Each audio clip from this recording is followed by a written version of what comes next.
আমি ভেবে দেখেছি ভাই, তুমি আর আমাকে বৃথা অনুরোধ করো না।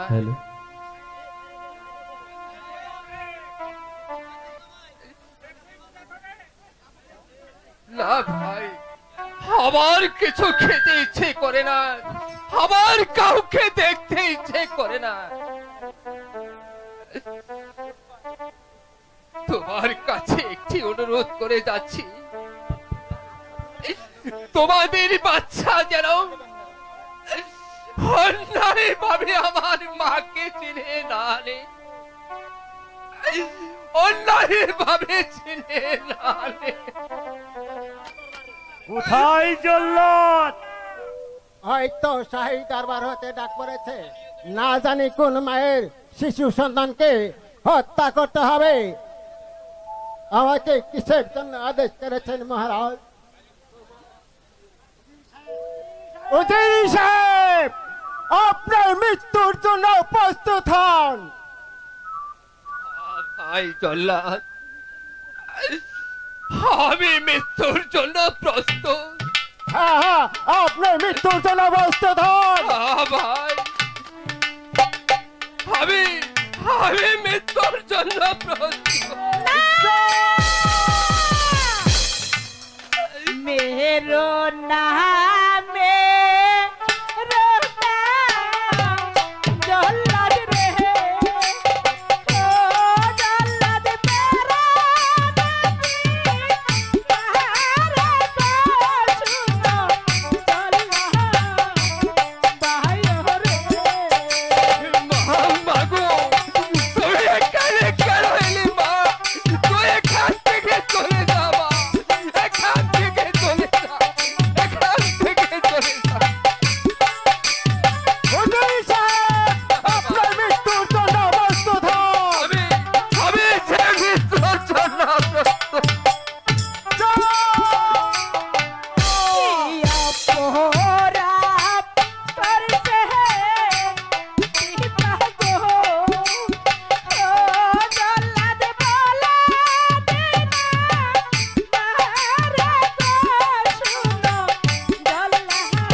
জল্লাদ এখনো হত্যা করাই হয় নাই কেন?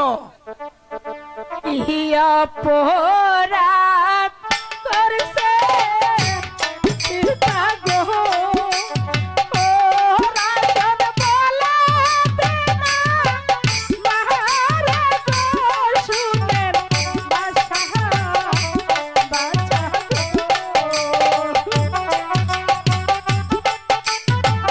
মাগো তুমি বাচ্চার কাছে পিতা অনুরোধ করো না মা, তুমি এখান থেকে চলে যাও, তুমি এখান থেকে চলে যাও।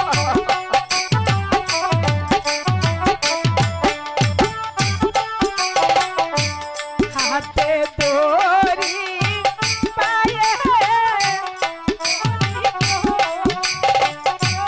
বাসা বলা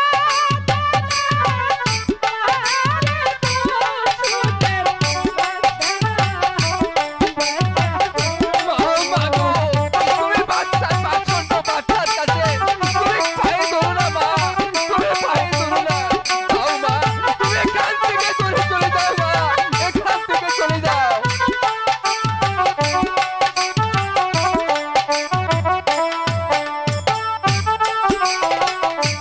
বিনয় পরে বলে বাছা গো ও বাছা মুক্তি দরবি তারে গো শুনেন বাছা বাছা গো মাগো পিতা অনুরোধ করো না মা, তুমি পিতা অনুরোধ করো না, তুমি এখান থেকে চলে যাও মা, তুমি এখান থেকে চলে যাও।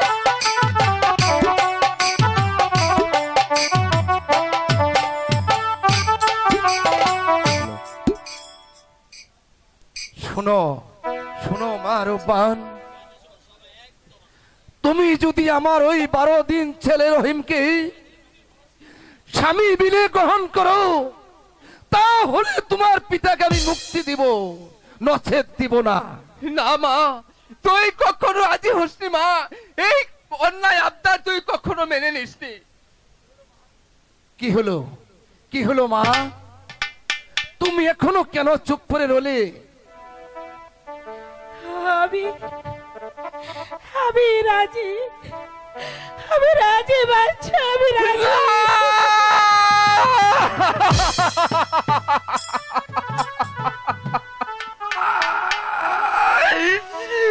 তুই কি করলি মা, তুই যে নিজের পায়ে নিজে করে দিলি মা।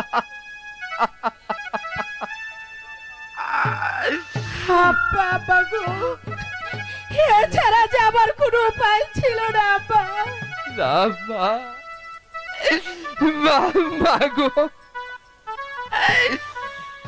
তুমি আমার তুচ্ছ প্রাণীর জন্য তোমার সুন্দর জীবনটাকে নষ্ট করে দিলে মা।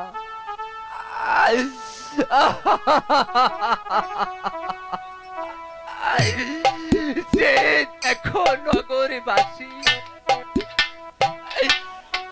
একটি অসহায় পিতার জন্য আমার মাঝে না মায়ের আর্তনা,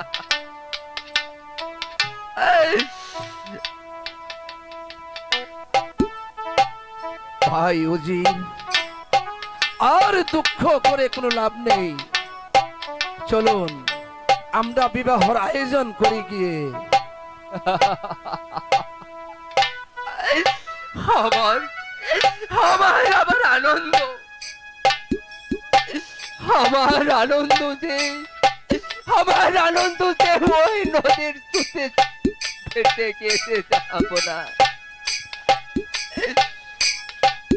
চলো চলো মা রূপবান, আমরা বিয়ের আয়োজন করে গিয়ে